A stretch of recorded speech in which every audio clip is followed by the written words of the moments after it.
मंत्री अशोक गहलोत का कोरोना को लेकर संबोधित कर रहे हैं सीएम अशोक गहलोत। चलिए सीधे रुख करते हैं। ढांचा पूरा तैयार किया और आप सबके सहयोग से, पूरे प्रदेशवासियों के सहयोग से, उनके आशीर्वाद से, जितने धर्मगुरु थे, एनजीओ थे, एक्टिविस्ट थे, व्यापारी थे, अपने मजदूर संगठनों के लोग थे, कर्मचारी संगठनों के लोग थे, या चाहे राजनीतिक पार्टियों के कार्यकर्ता थे, सब ने मिलकर वो जंग लड़ी थी और हम लोग उसमें जीत गए थे। भीलवाड़ा मॉडल का भी और राजस्थान का भी पूरे देश में नहीं बल्कि देश के बाहर, दुनिया के मुल्कों के अंदर भी प्रचार हुआ कि राजस्थान में बहुत शानदार कोरोना का प्रबंधन हो रहा है। हम लोगों के लिए गर्व करने की बात थी। अचानक जो दूसरी लहर आई है, पिछले 1 महीने से पूरी तरह तबाही मचा दी। 15 अप्रैल की बात करें तो 250 केस आते थे प्रतिदिन, आज 6,500 केस प्रतिदिन आ रहे थे, कभी 7,000 आ रहे हैं। मृत्यु दर 0 हो गई थी। 15 मार्च को प्रतिदिन कोई मृत्यु हो नहीं रही थी उन दिनों के अंदर। आज 33 लोग मर गए हैं,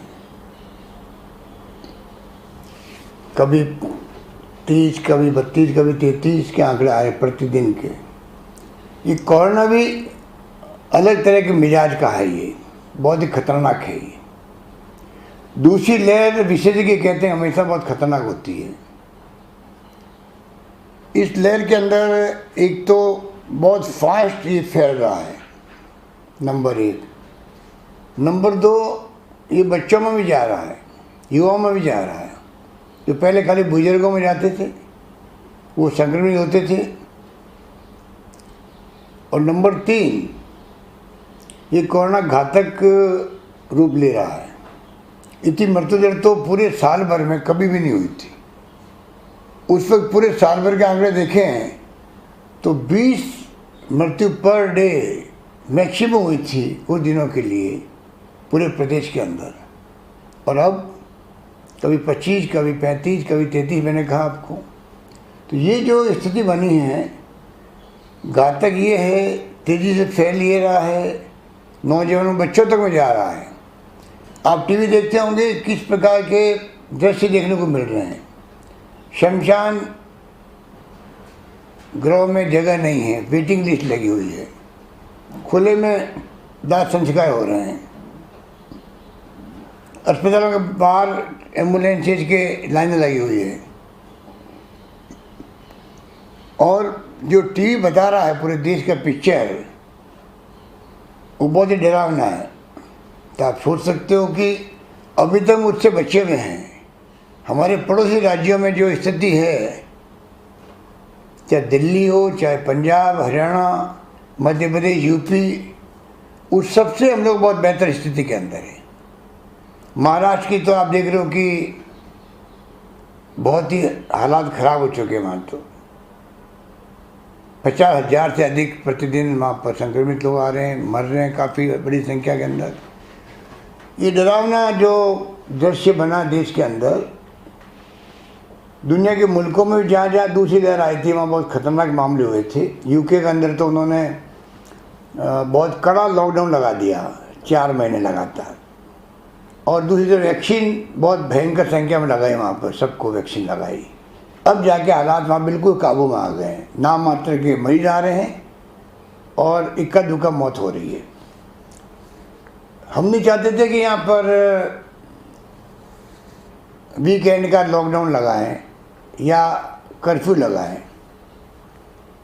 क्योंकि जब कोरोना चला जा रहा था तो लोग भी लापरवाह हो गए थे, मास्क लगा नहीं रहे थे, सोशल डिस्टेंसिंग हम कर नहीं रहे थे, हाथ धो नहीं रहे थे। शादी ब्याह में 500,000 तो मामूली बात थी, समझाने के बावजूद भी नहीं मान रहे थे। और आप देख रहे हो कि इलेक्शन के अंदर तो सारी हदें पार हो गई। जुडिशरी में भी इलेक्शन अलाउ कर दिए, मना करने के बावजूद भी हमने मना किया था तो हमारी बात नहीं सुनी गई। उनका अपना फैसला है। इलेक्शन कमीशन को अपनी ड्यूटी अदा करनी थी, वो भी इलेक्शन कराने लग गए। और हम लोगों ने भी गलतियाँ करी। जिस प्रकार से बिहार के चुनाव शुरू हुए थे, लाखों की रैलियाँ हो रही थी। अब 5 राज्यों में चुनाव हो रहे हैं, आप देख लिया क्या क्या हो रहा है। बाई इलेक्शन हुए राजस्थान में, तभी रैली हो रही थी। कुछ हद तक तो हम भी जिम्मेदार हैं। पर सवाल ये कि हमें जनता और आम जनता की उनको आजीविका भी मिले और उनकी जान नहीं जाए। उनकी जान की रक्षा करना हमारा कर्तव्य है।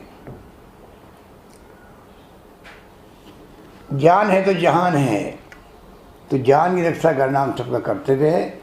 और सरकार कोई कमी नहीं रख रही है, ना कमी रखेगी, ना पहले रखी थी। पहले भी हमने एनजीओ की सहायता से और प्रदेशवासियों के सहयोग से हमने कहा कोई भूखा नहीं सोना चाहिए, कोई भूखा नहीं सोएगा।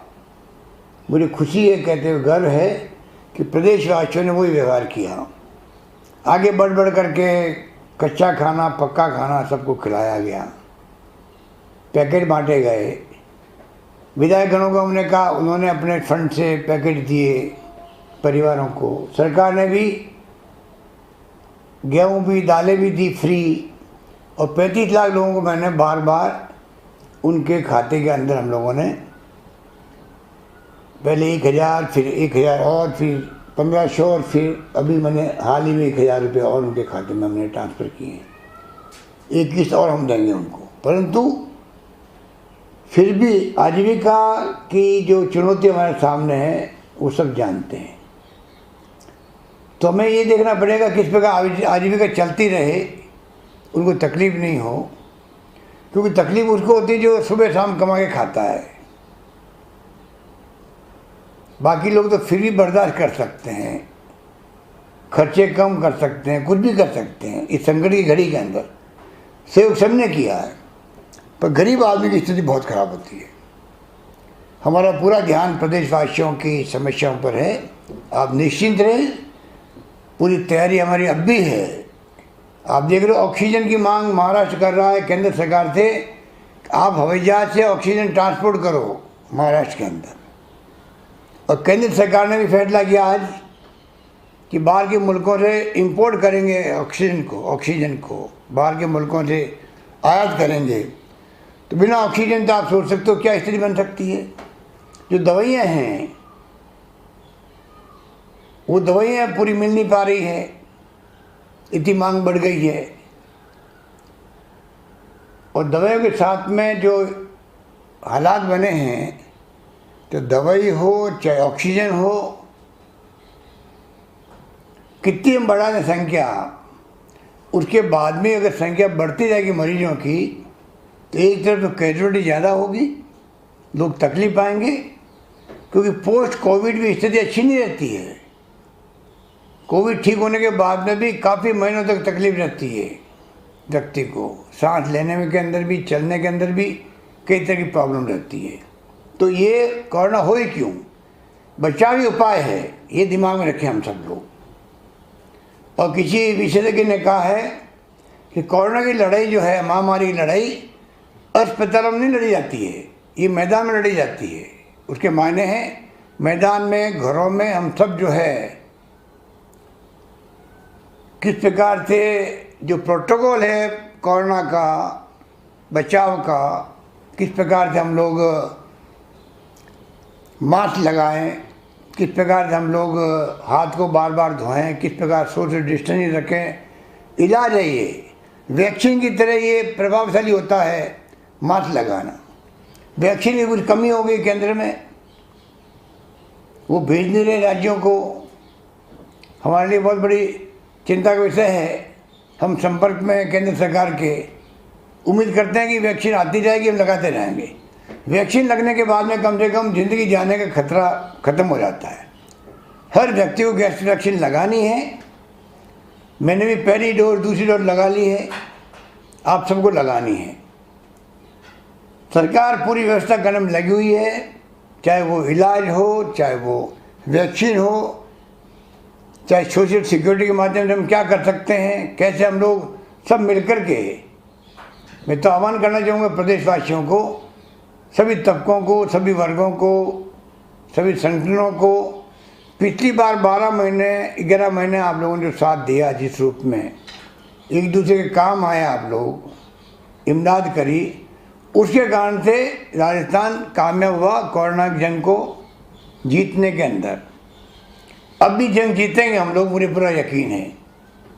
आप सब कॉन्फिडेंस बना रहे, हौसला बुलंद रखें, सरकार आपके साथ खड़ी मिलेगी। सारी व्यवस्था हमने करी है, आने वाले वक्त में और हम करेंगे। पूरी तरह हम लोग लगातार गांव के सरपंच पंच तक संपर्क में रहना चाहते हैं। प्रदेशवासियों के तमाम संगठनों से मैंने बातचीत करी है, धर्मगुरुओं से बात करी है, जिससे बात करी है सब लोगों ने विश्वास दिलाया कि हमें जो माहौल बन गया है, हालात हो गए हैं, उसके अंदर हमें सख्त कार्रवाई करनी पड़ेगी, उसके बगैर काम नहीं चलेगा। मैं आपसे अपील करूंगा अंत में कि कृपा करके आप जो फैसले किए सरकार ने उसको इम्प्लीमेंट करने में आप सहयोग करें। ये नौबत नहीं है कि पुलिस को सख्ती करनी पड़े, क्योंकि हमें जान बचानी लोगों की, और जान बचाने में सख्ती करनी पड़ेगी, वो भी करेंगे, तब जाकर के हम लोग इसको काबू में कर पाएंगे। बड़ा महामारी है, फैलते हुए वक्त नहीं लगता है। 1 अप्रैल 15 अप्रैल के आगे देखेंगे तो आप देखोगे हो क्या गया 15 दिन के अंदर। 30-35 लोग मरना प्रतिदिन, कभी सुना ही नहीं था हमने राजस्थान के अंदर, वो स्थिति बन गई है। यही बात कहता मैं आपको मैं विश्वास रखता हूँ कि आप लोग कमी नहीं रखेंगे पूरा सहयोग करने में।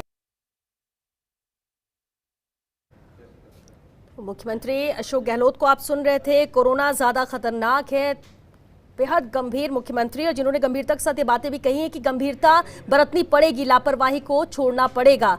तस्वीरें डराने वाली हैं जिस तरह की नजर आती हैं। मना करने के बावजूद यहाँ पर चुनाव कराए गए, जबकि हमने पहले कहा था कि चुनाव के अभी इतनी जरूरी नहीं है जितना कोरोना से बचाव जरूरी है, लेकिन हमारी बातें नहीं सुनी गई। नेताओं ने भी यहाँ पर गलती की है।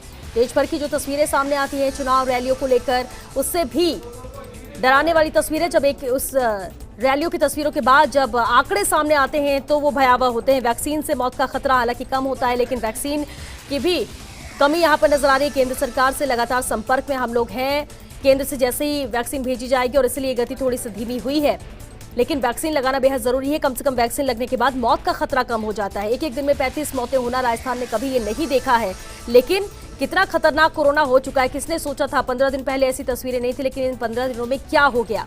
रोजाना आंकड़े बढ़ते हुए नजर आ रहे हैं, रोजाना आंकड़े ये डरा रहे हैं कि कितना खतरनाक ये महामारी है, इसकी दूसरी वेव कितनी ज्यादा खतरनाक है कि हम कैसे नियंत्रण करें। और इसलिए मास्क लगाना, वक्त पर हाथ धोते रहना थोड़ी थोड़ी देर में, ये एहतियात है, और ये भी एक वैक्सीन का ही काम कर रहा है, लेकिन इसकी पालना करना बेहद जरूरी है, और पालना आपको करनी ही होगी। प्रशासन जो कर सकता है, सरकार जिस तरह से सख्ती के फैसले ले सकती है वो सरकार ले रही है, लेकिन सब कुछ आम जन के हाथ में है। गंभीरता से इस महामारी को लिया जाए, गंभीरता से गाइडलाइन की पालना की जाए, तो इस कोरोना की जंग को हम जीत सकते हैं।